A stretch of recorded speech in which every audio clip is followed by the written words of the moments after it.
স্বৈরাচারের একজন মন্ত্রী জুনায়েদ আহমেদ পলক আদালতে এসে পিকআপ ভ্যানে উঠে তিনি কান্না করছেন। তার মাথার চুলগুলো কাটা নেড়ে করেছেন। চেহারা দেখে মনে হচ্ছে 60 বছরের বৃদ্ধ, অথচ বয়স হলো 40 বছর। বাংলাদেশের সবচাইতে কম বয়সে যিনি এমপি হয়েছিলেন এবং মন্ত্রী হয়েছিলেন। স্বৈরাচারের দোসরগিরি করতে গিয়ে আন্দোলনের সময় ইন্টারনেট বন্ধ করে দিয়েছিল। আপনারা কি ভুলে গেছেন? নেট বন্ধ করে দিয়ে ছাত্রদের হত্যা করেছিল আর বলেছিল আমি ইন্টারনেট বন্ধ করিনি, ইন্টারনেট একাই একাই এমনিতেই বন্ধ হয়ে গেছে। আজকে ইন্টারনেট বন্ধ করে হাজার হাজার ছাত্র জনতার বুকের মধ্যে গুলি চালিয়ে শহীদ করে দিয়ে গণহত্যা চালালো। পৃথিবীতে যেন খবর প্রচার না হয়। এতগুলো মানুষ হত্যা করে তাদের নেত্রী পালিয়ে গেলেন, তারা জেলে বন্দী। আজকে তারা শাস্তি ভোগ করতেছে, আদালতে আদালতে ঘুরতেছে, চিৎকার করে বলেন এগুলো কার ফয়সালা। আবার উনি ওয়াজ করে বলতেছে আল্লাহ উত্তম পরিকল্পনাকারী। আমরা পলককে বলতে চাই তোমার কথা সত্য, আল্লাহ উত্তম পরিকল্পনা করেছে বিদায় তোমরা আদালতে উঠেছো আর তোমাদের নেত্রী পালাতে বাধ্য হয়েছে। কথা কন না কে? তবে আজকে দেখলাম অনেকের মনের মধ্যে মায়া মহব্বত। অনেকে বলতেছে পলক ভালো মানুষ ছিল, পলক ভালো ব্যক্তি ছিল। আমরা সেই সমস্ত সুধী আর তথাকথিত বুদ্ধিজীবীদের বলতে চাই, আওয়ামী লীগ করে এমপি মন্ত্রী হয়ে হাজারো মানুষকে হত্যা করার পরেও যদি আপনি বলেন ওই লোকটা ভালো ছিল, আমি মনে করি আপনার ইমানের ভেতরে ভেজাল আছে। এ কথা কন না কেন? হাজার হাজার মানুষ হত্যা করলো, গণহত্যা করলো, আর আপনি বলতেছেন মানুষ ভালো ছিল। ভালো মানুষ কি কখনো মানুষ হত্যা করতে পারে? কোন হত্যাকে সমর্থন করতে পারে? আজকে উনি বলতেছেন আল্লাহ বিচার করবে। হ্যাঁ, আজকে নাকি তিনি কারাগারে বলেছে আমি কোরআন খতম করেছি। কোরআন খতম করেছো ভালো, আল্লাহর কাছে তওবা করো। কিন্তু হাজার হাজার সেই কোরআনের ধারক বাহক আলেমদেরকে তোমরা জেলে বন্দি করে রেখেছিলে, এর জবাব আল্লাহর কাছে দিতে হবে। আপনি তওবা করলেই মাপ পাবেন না। হক হলো দুই প্রকার, হক্কুল্লাহ, হক্কুল ইবাদ। আপনি নামাজ পড়েননি, তওবা করে মাপ পাবেন। কিন্তু আপনি আবু সাইদকে হত্যা করেছেন, 2000 ছাত্র জনতাকে হত্যা করেছেন। এই হত্যা হওয়া ব্যক্তিরা এদের বাবা মা মাপ না করা পর্যন্ত এরা কখনো মাপ পাবে?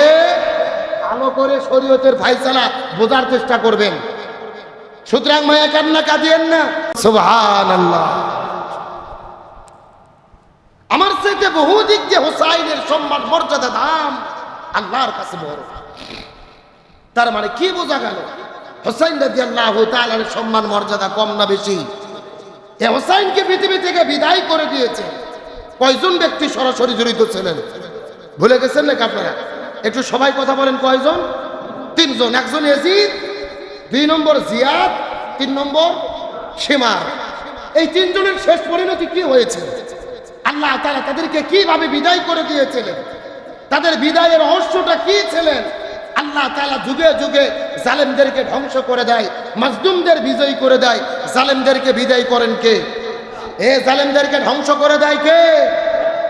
গতকালকে দেখলাম বাংলাদেশের স্বৈরাচারের একজন মন্ত্রী জুনায়েদ আহমেদ পলক আদালতে এসে পিকআপ ভ্যানে উঠে তিনি কান্না করছেন। তার মাথার চুলগুলো কাটা নেড়ে করেছেন। চেহারা দেখে মনে হচ্ছে 60 বছরের বৃদ্ধ, অথচ বয়স হলো 40 বছর। বাংলাদেশের সবচাইতে কম বয়সে যিনি এমপি হয়েছিলেন এবং মন্ত্রী হয়েছিলেন। স্বৈরাচারের দোসরগিরি করতে গিয়ে আন্দোলনের সময় ইন্টারনেট বন্ধ করে দিয়েছিল। আপনারা কি ভুলে গেছেন?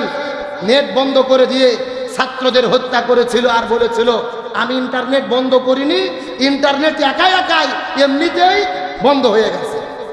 আজকে ইন্টারনেট বন্ধ করে হাজার হাজার ছাত্র জনতার বুকের মধ্যে গুলি চালিয়ে শহীদ করে দিয়ে গণহত্যা চালালো। পৃথিবীতে যেন খবর প্রচার না হয়। এতগুলো মানুষ হত্যা করে তাদের নেত্রী পালিয়ে গেলেন, তারা জেলে বন্দী।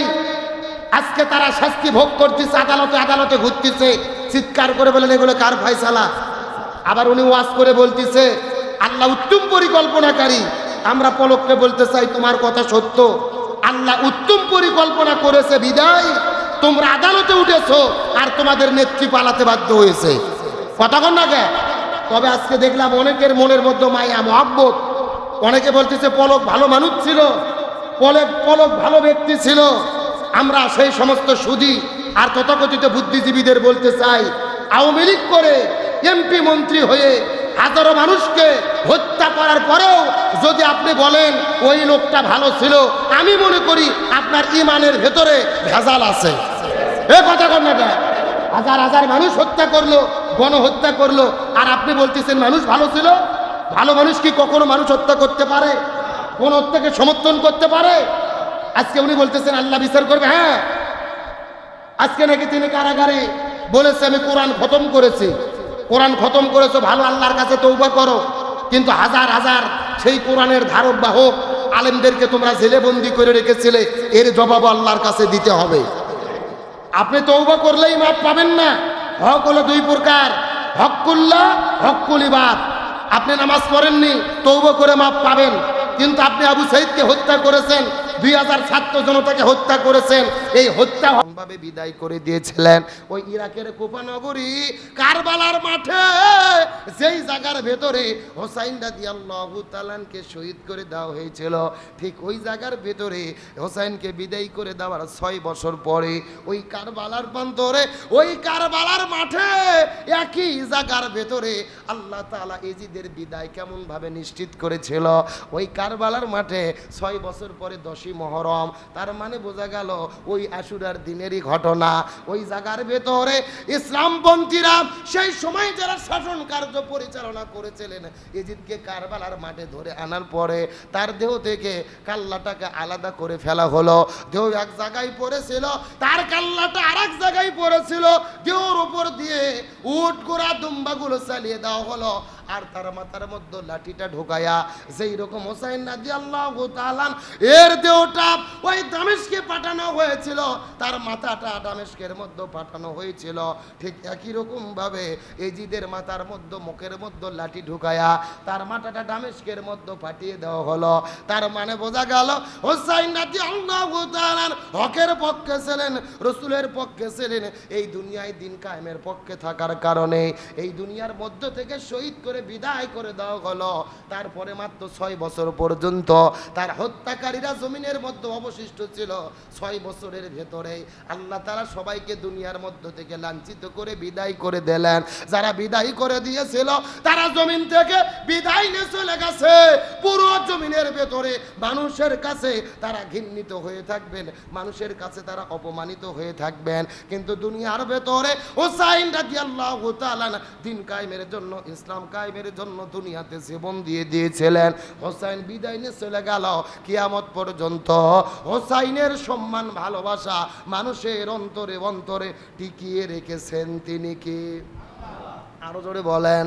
তার মানে বোঝা গেলেন এই দুনিয়াতে ক্ষমতা পাবার পরে নিরপরাধ মানুষকে জমিন থেকে বিদায় করে দিলেই তারা বিদায় হয় না, কিয়ামত পর্যন্ত তাদের ভালোবাসা মানুষের অন্তরে থাকে।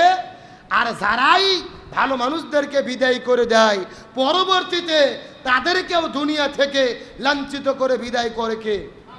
আরেকটু জোরে বলেন। গত 16 বছরে যারা নিরপরাধ মানুষদের উপরে অন্যায়, অত্যাচার, জুলুম করেছে, আজকে 16 বছরের ব্যবধানে তাদের উপরে অন্যায়, অত্যাচার, জুলুম, শাস্তি আর লাঞ্ছনা কে দিয়েছেন? তার মানে যুগে যুগে পৃথিবীর ইতিহাস হলো হকের পক্ষে থেকে আপনি জীবন দেন, তারপরেও সম্মানিত হবেন। আর হকের পক্ষ থেকে, বাতিলের পক্ষে থেকে যদি বেঁচেও থাকেন, লাঞ্ছিত, অপমানিত কে করবেন? আল্লাহ তাআলা। সুতরাং আসুন আমরা হকের পক্ষে থেকে আল্লাহ তাআলা আমাদেরকে হকের পক্ষে থাকার মতো তৌফিক দান করুক। সকলে বলেন আমিন। যারা সুন্নাত পড়েন নাই, কাবলা আল জুমা সুন্নাত